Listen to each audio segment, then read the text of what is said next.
Bonjour Président. Oui, bonjour. Avant de commencer, permettez-moi de vous poser cette petite question. Comment va le CAR aujourd'hui? Comment va le CAR? Le CAR va très bien. Le CAR, vous savez que le CAR est un parti aujourd'hui que tout le monde reconnaît comme un parti d'avant-garde du combat démocratique. Nous venions d'ailleurs de fêter nos 22 ans. Et vous savez, le parti est créé le 30 avril, donc le 30 avril dernier. C'est les 22 ans que nous avons fêté. Et à l'occasion de ces 22 ans, nous avons porté à la connaissance du public, à travers un débat, un problème épineux aujourd'hui qui gangrène la société togolaise, le problème de la gouvernance de notre pays. Puisque nous avons estimé au cours de cette conférence, ou je dirais plutôt de ce débat auquel nous avons convié tous les acteurs politiques, que c'est la mauvaise gouvernance qui est à la base des crises que le Togo vit aujourd'hui. Et vous vous rappelez que depuis quelques années déjà, nous avons décidé de nous attaquer à ces problèmes de gouvernance parce qu'en réalité, c'est la racine du mal togolais. Le pillage de nos ressources, la mainmise de notre richesse nationale par une minorité d'individus, c'est ça qui est aujourd'hui la cause des frustrations et qui gangrène à terme, justement, et qui hypothèque l'avenir.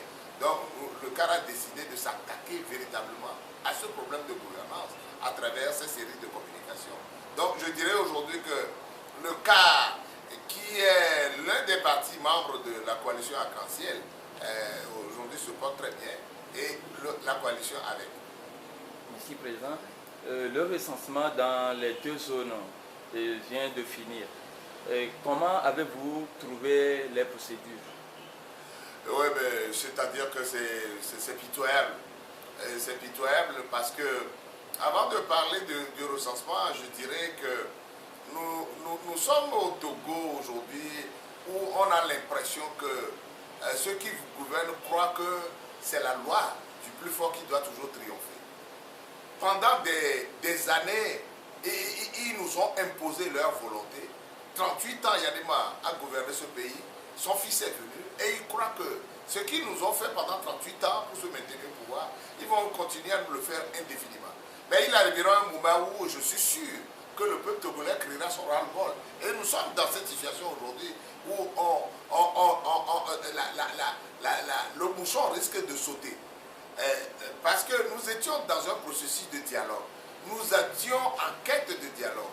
Nous étions en demande de dialogue. Et on a même initié une série de dialogues qui ont échoué. Mais l'ambassadeur des États-Unis avait initié une dernière tentative. Et on était dans cette attente-là parce que nos demandes ont été portées à la tête, à la connaissance, j'allais dire plutôt, du gouvernement. Et ils nous ont dit qu'il allait nous apporter des réponses avant que nous ne nous engagions justement dans ce processus. Parce qu'il y a un problème de réforme qu'on doit faire. Depuis 2006, on avait dit qu'il y a des réformes qu'on doit faire. On ne les a jamais faites. Le cadre électoral n'est pas amélioré. On est aujourd'hui dans une situation où on n'est même pas, l'opposition n'est même pas représentée dans la CENI, ni dans les CENI. Nous ne sommes même pas dans les comités de liste CAR. Et on nous dit que dans ce contexte-là, le UNIR, RPT UNIR et l'UFC qui est devenu aujourd'hui son acolyte, décident les opérations de recensement de manière unilatérale. Nous avons crié la chose, nous avons déploré la chose, nous l'avons dénoncé, mais ils ont continué. Mais au moment du démarrage, ils ont constaté eux-mêmes qu'ils n'étaient pas prêts pour les opérations. La preuve est que dans la première zone, il y a des villages ou des localités qui ont attendu plus de 3 jours avant de recevoir les kits. Alors, les 3 jours qu'ils ont perdus, qui les leur a ajoutés après? Ils ont prévu un délai, mais ils ont constaté qu'à la fin de ce délai-là, ils ne pouvaient pas arrêter la procédure parce que les gens qui devaient se faire recenser ne l'ont pas été. Les kits qui tombent permanemment en panne, les générateurs qui ne sont pas au point, bref, c'est dans un cafouet total qu'ils ont démarré cette opération. nous avons, malgré le fait que nous ne soyons pas dans les comités de liste et cartes, nous avons demandé au niveau de la coalition Arc-en-Ciel et du collectif Sauvons le Togo, nous avons lancé un appel à tous les Togolais d'aller se faire inscrire. Parce qu'ils croyaient qu'en le faisant comme ça, nous allons boycotter le processus. Mais nous ne sommes plus idiots. Nous avons demandé au moins aux gens d'aller prendre leur carte d'électeur en attendant de voir l'avenir. Et le seul fait qu'on ait lancé cet appel-là, ils ont paniqué. Ils ont paniqué dans leur rang en se posant un certain nombre de questions. Et c'est parce qu'on était là qu'on a décelé les anomalies monstres qui se sont passées au cours de ce recensement-là. Les inscriptions des mineurs, les inscriptions d'étrangers. Même dans certaines régions comme la Bina, le nombre d'électeurs qui disent avoir recensé au cours de cette période-là est supérieur au nombre d'habitants. Parce que nous venons de faire un recensement général et lorsqu'on compare le nombre d'électeurs recensés dans la Bina et le nombre de la population, ils ont établi un pourcentage de 102%. Alors, donc ça dit que ce recensement pose véritablement problème. Et ce que nous avons décelé dans la zone 1, c'est exactement les mêmes anomalies que nous avons décelées dans la zone 2.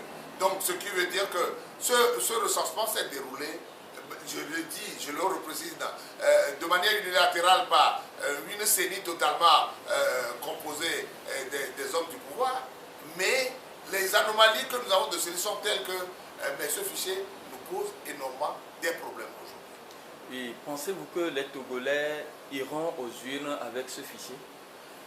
Oui, c'est-à-dire que nous sommes aujourd'hui dans un processus, nous au niveau du collectif Sauvons le Togo et de la coalition Arc-en-Ciel, nous avons dit que ce fichier-là, nous devons en faire un audit.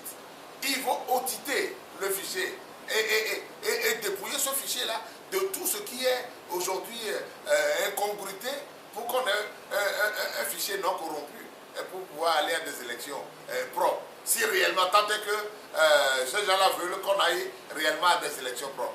Donc, le combat que nous menons aujourd'hui, tout en lançant l'appel aux gens d'aller se faire inscrire, et ils l'ont fait, nous disons que toutes les anomalies que ce fichier, dont ce fichier regorge aujourd'hui, il faut le nettoyer par un outil pour qu'on ait réellement un fichier pour aller aux élections.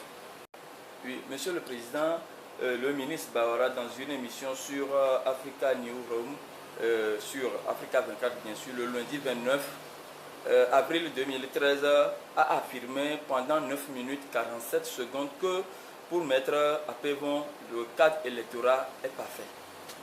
Qu'en pensez-vous de cette affirmation? Mais c'est totalement une incongruité. Je ne sais pas où est-ce que Bawara et moi on s'est vus pour que je lui ai déclaré que le cadre est parfait. Si vous entendez mes déclarations de tout le temps au niveau du cas, au niveau de la coalition Arc-en-Ciel, toutes nos interventions concourent à l'organisation d'un dialogue, à la mise en place de manière consensuelle des textes qui doivent nous conduire aux élections. Je ne peux pas au même moment réclamer qu'on ait un dialogue et qu'on ait un consensus autour du thème, qu'on recompose autrement la CENI et les CENI pour qu'on ait des élections propres et au même moment dire que moi j'estime que le cadre électoral est parfait. Tout ça là c'est de la manipulation. Et ils sont maîtres de la manipulation, du mensonge. Ça, je dénie totalement ce qu'il a affirmé. Oui, c'est normal pour un ministre d'aller sur une chaîne comme ça et affirmer quelque chose qui n'est pas vrai. Mais nous avons l'habitude.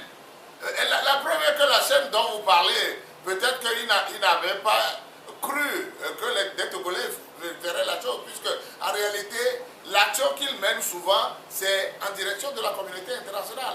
Ils veulent séduire la communauté internationale. Ils refusent de nous dire la vérité ici, mais ils manipulent les gens pour qu'on les prenne au sérieux. Alors que c'est les Togolais qui vivent avec leur lot de misère ici. C'est des Togolais qui doivent s'occuper, au lieu d'aller s'occuper de l'extérieur. Donc, moi j'estime que tout ça, là, c'est une fuite en avant. Lorsque nous avons des problèmes, il vaut mieux que nous puissions nous asseoir pour régler nos problèmes, plutôt que de procéder comme ils le font aujourd'hui, par je ne sais pas, par fuite en avant, comme tu dis.